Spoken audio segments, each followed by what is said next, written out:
மேட்சுக்குள்ளே போக போகிறோம் மக்களே. இப்போ நம்ம நியூசிலாந்து விசஸ் பாகிஸ்தான் தான் விளாட போகிறோம். நம்ம தான் அது நியூசிலாந்து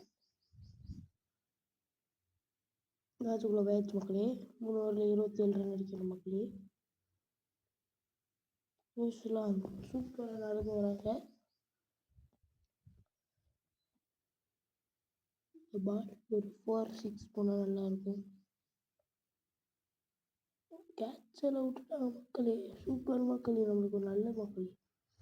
கேட்ச் வந்துச்சு, அது கை மேலே வந்து கேட்சில் விட்டு இந்த மாதிரி மாங்காய் பறிக்கிற மாதிரி பறிச்சிருக்காங்க. அந்த பால் 6. எப்படி ஃபஸ்ட்டு பால் விக்கெட்டாக இருக்குமா? இருக்குதான் கேட்செல்லாம் பிடிச்சி போடணுங்கிறது தான். இதெல்லாம் கிரவுண்டை விட்டு வெளியே போகுமா? கேட்சை பிடிக்கிறதுக்கு இல்லை, இதெல்லாம் பேச விட்டாங்க கிரிக்கெட் மேட்ச். ஐயோ 6 runs the batsman.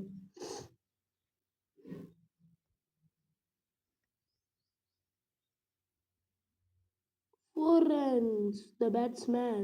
4 ரன்களை அடித்து விளாசியுள்ளனர். இன்னும் ஒரு பால் 6 அடிச்சா ஜெயிச்சு போடலாம். முடிச்சு விட்டோமா மேட்சை. என்ன ஒரு ரன் அடிக்கணும் மக்களே. ஸ்டோரி முடிச்சிருக்கோம்.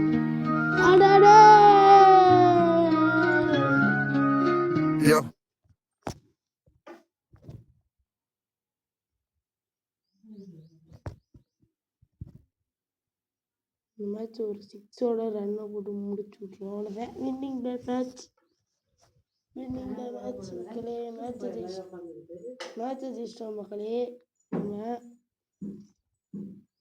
சரி, அடுத்து எந்த கேம் விளையாண்டா நல்லா இருக்குன்னு கமெண்ட்டில் போட்டு விடுங்க. ஒரு லைக் அண்ட் சப்ஸ்கிரைபு பண்ணி விட்ருங்க மக்களே. அவ்வளோதான் மக்களே, மேட்ச்சு போயிட்டு வரேன் மக்களே.